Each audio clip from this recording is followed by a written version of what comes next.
36 जिल्हे, 36 बातम्या. News G9 Maharashtra. उत्तर तुमच्या प्रश्नांची.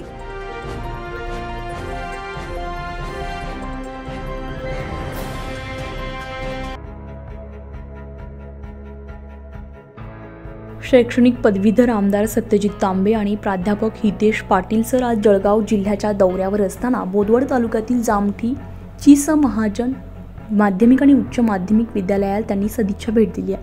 यावेळी पदवीधर आमदार सत्यजित तांबे सर आणि प्राध्यापक हितेश पाटील सर यांच्या हस्ते विद्यालयाच्या प्रांगणात वृक्षारोपण करण्यात आले. दरम्यान त्यांनी आपल्या भाषणात विद्यार्थ्यांना गुरुमंत्र दिला. 9वी ते 12वी पर्यंतच्या विद्यार्थ्यांना आपल्या शैक्षणिक पात्रतेच्या पायाभरणीसाठी जशी शिक्षकांची गरज असते तशी 12वी नंतर चांगल्या मित्रांचीही गरज असते. कारण 12वी नंतर विद्यार्थ्यांना चांगल्या आणि अचूक मार्गदर्शनाची गरज असते. अशावेळी चांगल्या मित्रांच्या मार्गदर्शनाने चांगले पदवीधर विद्यार्थी अधिकारी घडू शकतात आणि आपण ज्या शाळेमध्ये शिक्षण घेतो त्या शाळेचेही नावलौकिक होते. तसेच शिक्षकांनाही त्या विद्यार्थ्यांचा अभिमान वाटतो, असंही यावेळी आमदार तांबे यांनी विद्यार्थ्यांसोबत बोलताना सांगितलं. जिल्ह्यातील शेवटच्या टोकावर असलेल्या एका छोट्याशा गावातील शाळेच्या खूप मोठ्या प्रांगणावर विद्यार्थ्यांची संख्या पाहून सत्यजित तांबे सर यांनी शाळेचे आणि शाळेच्या संस्थापकांचे कौतुक केले.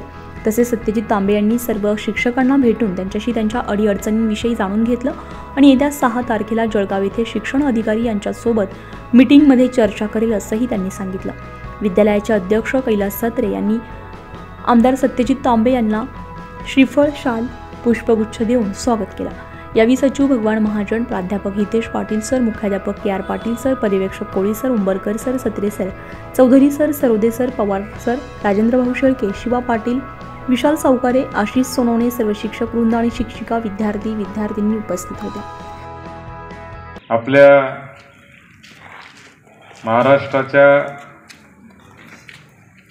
नकाशावर एका कोपऱ्यामध्ये असलेल्या या बोदवड तालुक्यामध्ये एका अजून कोपऱ्यामध्ये असलेल्या या विद्यालयामध्ये आज इतक्या मोठ्या संख्येने मुलं मुली शिकतायत हे बघून मला खूप आनंद आज या निमित्ताने झालेला आहे. आणि म्हणून मला सगळ्यात पहिलं तर आपल्याला संस्थेच्या सगळ्या पदाधिकाऱ्यांचं अभिनंदन करायचं आहे की कारण शिक्षण संस्था चालवणं हे काही इतकं सोपं काम राहिलेलं नाही, अतिशय अवघड काम आहे. आणि ते काम देखील आपण सगळेजण इथं अत्यंत चांगल्या पद्धतीने करताय, याबद्दल मला विशेष अभिनंदन संस्थेचं आणि संस्थेचा पूर्ण स्टाफ, सगळे मुख्याध्यापक असतील, सर्व शिक्षक असतील, सगळ्यांचं करायचं आहे.